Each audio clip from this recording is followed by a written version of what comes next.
somehow we would get a contract to build an Indy car, and sports cars were something they didn't like very much.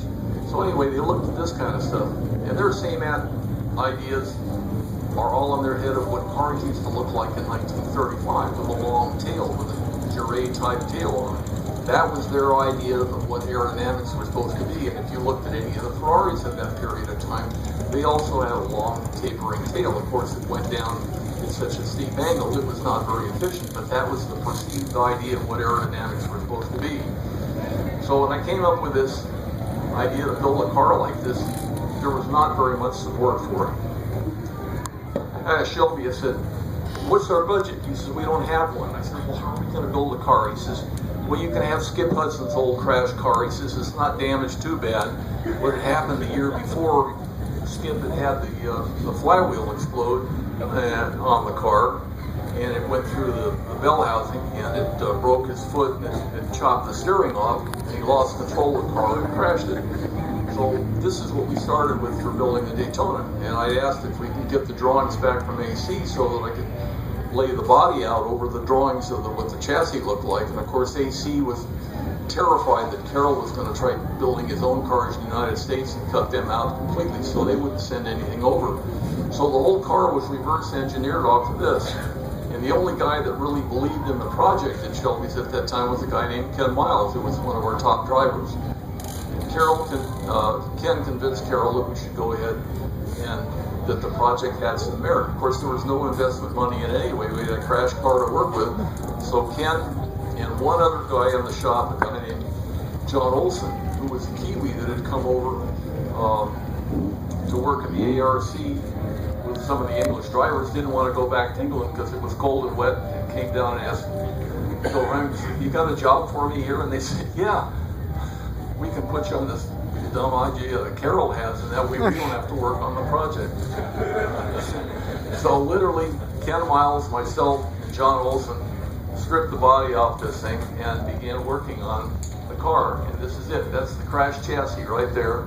That's Ken Miles sitting on it. That's me right there with my T-square showing Carroll how high the car is going to be. And we just put the steering in here, wired it on the front, and took all those basic dimensions and said, okay, those are the hard points about which we're going to design the car. There were no sketches, there were no presentation, there was nothing really at all to show anybody what the car was going to look like other than the stuff I'd show the guys in the shop. They didn't want to work on it. So we proceeded ahead, and here's John Olson sitting in the car, it's myself and Ron Moore, the guys helping me out on it. And we made the first bug for the car that the aluminum body was going to be formed over. There was no pretty pictures, there was no sketches or anything. The thing was engineered right from the ground up.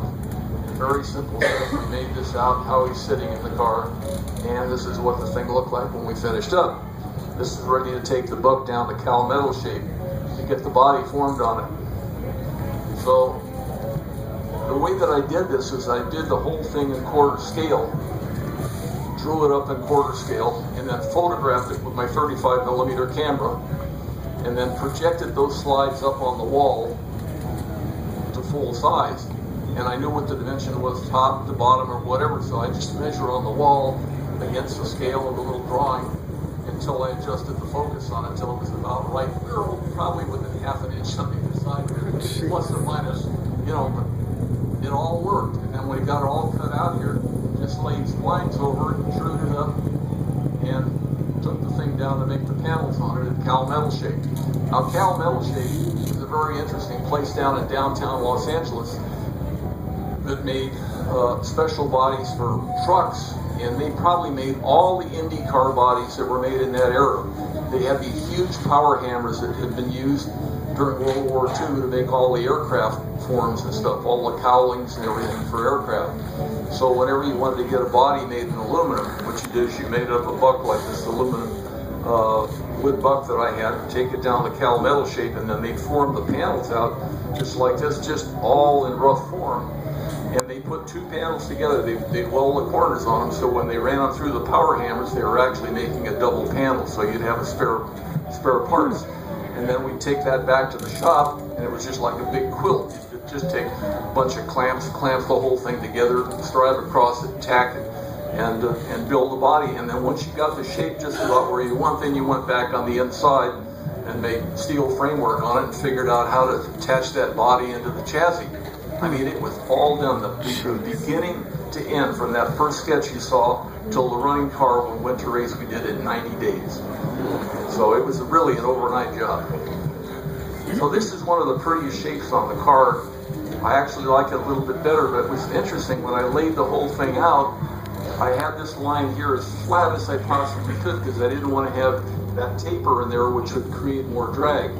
So I drew it at as good an angle as I could and still seeing through the back end. John Olson, who was the Kiwi that came to work for it, happened to have a set of rules for the FIA races at Le Mans because he'd been over there. And he said, I don't think that's going to work. And I said, why? He says, well, if you read the rules here, he says, they've got a very complicated ruling here. He says, they have this wooden box, theoretically.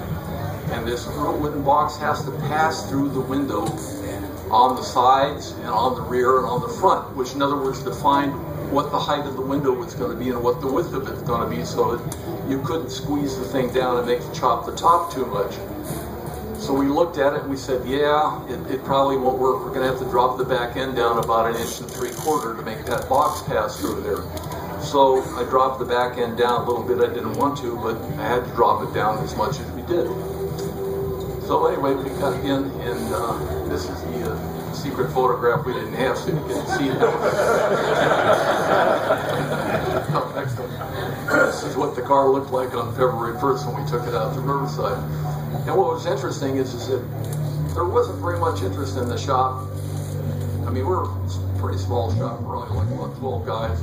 But anyway, Ken Miles, myself, a couple of guys had come in and worked on the thing. We took it out to Riverside on February in the morning. Took the exact same settings that we had on the chassis with the Roadster that we could run 165 with, and we instantly went 185 down the back chute at Riverside and broke the lap record by 3.5 seconds. We hadn't even touched tire pressures, hadn't tuned the chassis or anything. I mean, like cold right out of the box, the car was right on. Now you remember in the sketches I showed, the back end had a little wing across the back on it. So I got back, Ken was so excited about the car, he went right up to the phone and called Carol and said, you know, this thing's a rocket ship. I'm coming back to the shop. This is what we've got to have running for Daytona. So when we arrived back, all of a sudden we're like heroes in the shop. The shop's been cleaned out. Carol has given the directive that everybody in the shop's going to work on the car, and we're going to have that sumbitch ready for Daytona. So that's what happened. So I said, good, now let's build that wing on the back end. We can make it really fast. And they said, we don't have to touch anything more on it. We're going to build it exactly as it is. And I said, if we don't do that, we're going to have some problems with the car. He says, look, it's already 3.5 seconds a lap faster. We've got the same speed as the Ferraris. We don't have to touch a thing on it. It's going to take us 4.5 days to build that wing and the mechanism you want on the back end. It's not going that way. We'll build it and we'll go run it and test it. And if it turns out like you say, maybe we'll think about doing it. So there's nothing much. I pretty much got overruled on the thing, even though it proven out that it was fairly successful. So we went down to Daytona, and Ferrari shows up with a new prototype called the 250 LM for Le Mans, which is their plan to run the car. Now at this time, this car had only been built in maybe 1 or 2 versions, so it was not homologated as a GT car. So it couldn't run against our cars, but this was the trick car that was there. Then, of course, they had the regular GTO Ferraris that were running against them. We had Pedro Rodriguez and Mike Parks and, you know, all the top Ferrari drivers to run against. So this was kind of our target. We knew that someplace along the line we were going to have to run against this car. We got down to Daytona to run the very first time, and the car was so fast that in testing, we looked at the times on it and looked at the RPM we were turning and said, you know, we can cut this thing back 800, 1,000 RPM and still be within the window that we want to run. So that's what we did. We dropped the RPM down to the point that we knew the engine would be absolutely bulletproof. And now we're running in competitive times with the Ferraris. We knew we could turn it on anytime to go faster, but we did all our fuel calculations on that slower RPM speed. Prior to that time, we hadn't had more than maybe 15, 20 laps the first time that we went out to run at Riverside. The second time that we went out there, what had happened the first time is that Ken said, we need some more rubber on the back end. So we called Goodyear and said, can you get us some bigger race tires? And Goodyear had just come into the race tire business at that time. They weren't hardly even known, but they had given the West Coast distributorship on Goodyear tires to Shelby. So they called up and said, can you have us a new tire for Daytona? And they said, well, it's just a couple of weeks away. There's no way we can tool a new tire for you. But we happen to have a new stock car tire that we've designed for the front of the stock cars, which is a lot larger, and it might fit for you. So they actually flew them out overnight. We went out and checked them out. They worked great, but they didn't fit within the body. So we ended up having to rivet on these little spats on the back end of the car. You can see right there. And that made the car legal, wide enough. That's how fast things were done at that time.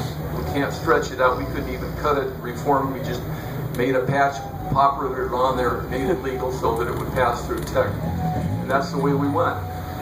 So we got down there and the car is extremely fast. The only problem was that the cars in the inside had a problem with their differentials. They tend to run hot. So we had a problem with some of the roadsters on it. And at that time there was no oil cooler that you could buy that had a proper pump and everything that would pump the thick grease through the differential. So what we did to solve the problem was that we would wait until the oil in the differential got hot enough and it would flow through, and we used a Bendix fuel pump. So it was the driver's job to turn on this thing once the temperature of the differential got up high enough, and we could pump enough oil through to keep the back end cool. The problem was Shelby decided at the last minute, after Ken has done all this work and is really ready to go down to Daytona, he says, Ken, I don't think I want you to drive the car down there. Why? I don't know, but that's the decision Carol made. So we put Bob Holbert and Dave McDonald in it, two of our top drivers, absolutely great guys, but they weren't familiar about the car and they weren't really aware about that switch.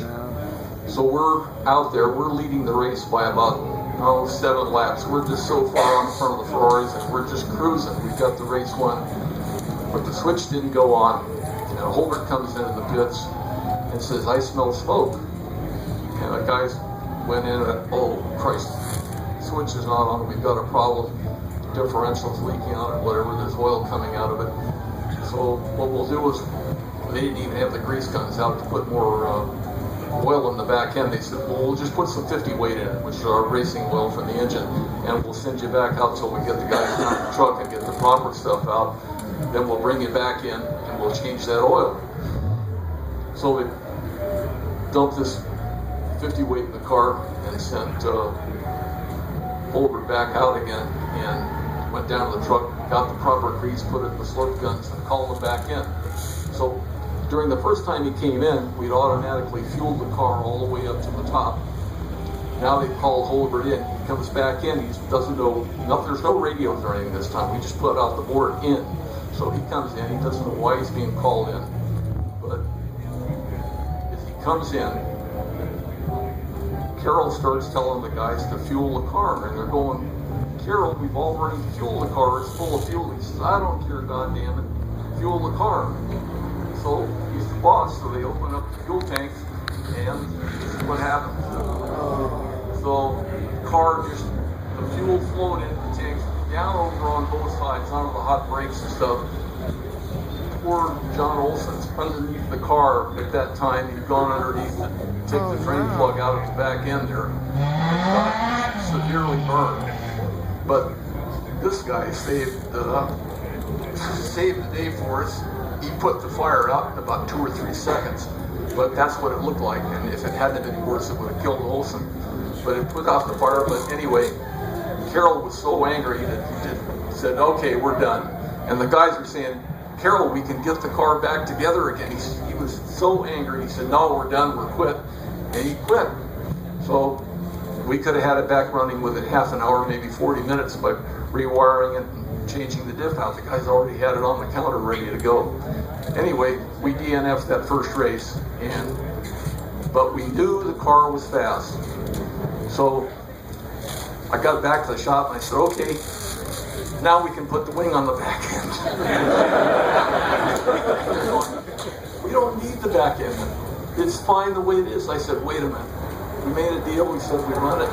And they said, yeah, but you're running at Daytona and we didn't need the wing back there. It worked fine. I said, yes, but we're running on the high banking and the G-loads kept the back end down so much that we didn't have to put a wing on the back end because the G-load said it. When we start running on a real road course fast enough, it's not going to be that way. They said, nah, it's fine. We'll leave it the way it is. We don't have time to get it ready for Sebring. So we took it back out to Riverside and to do just some little tough tests on it.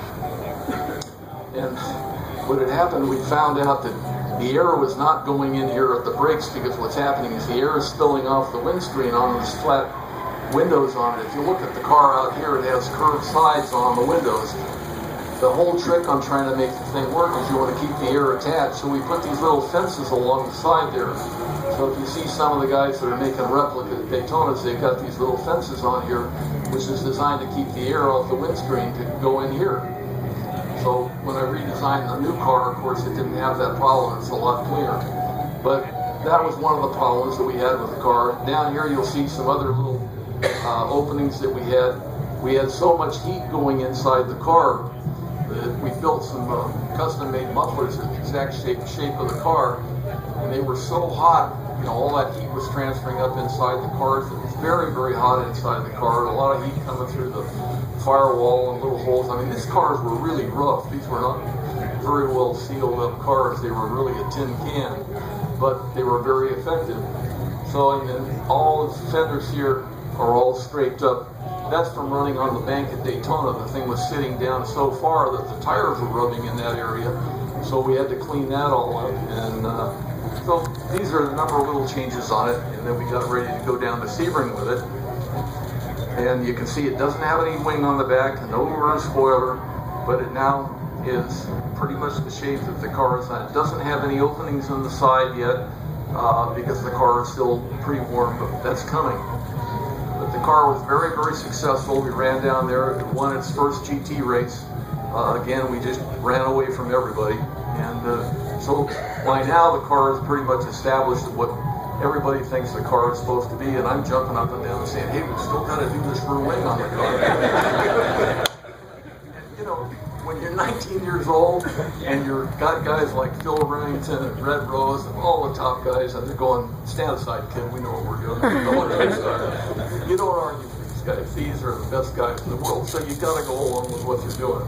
This is a team that are really together on it, and they were against it to begin with, and the fact that they're in there behind it and working for you is pretty exciting. So, all right, we'll go ahead and we'll do that.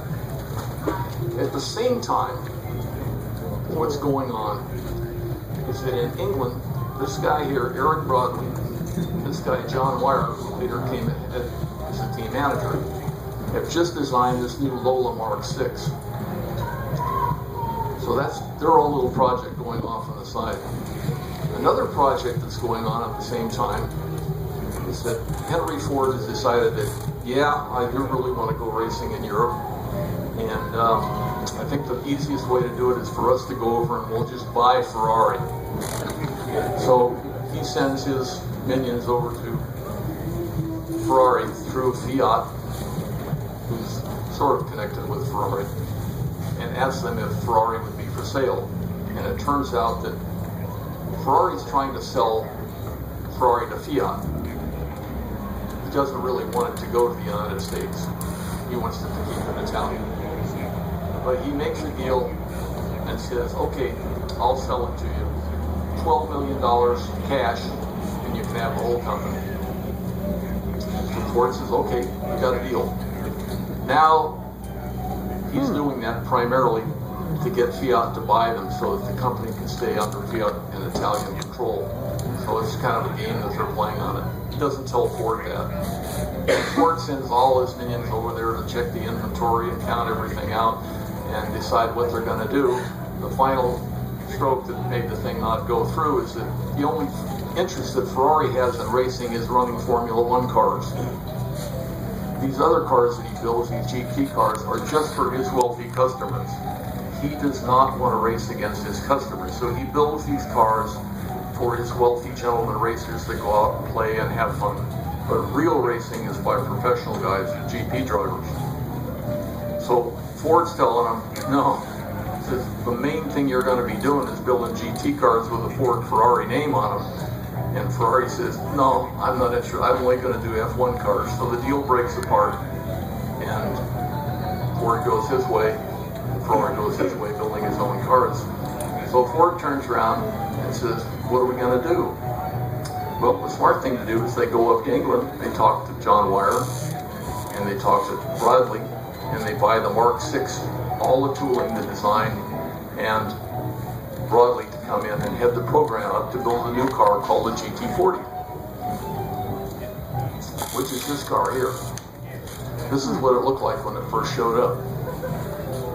Of course, everybody's pretty excited in the world of racing that Ford Motor Company is going to enter racing on it. So I've seen the first of the photographs on the car on it, and everybody's pretty excited.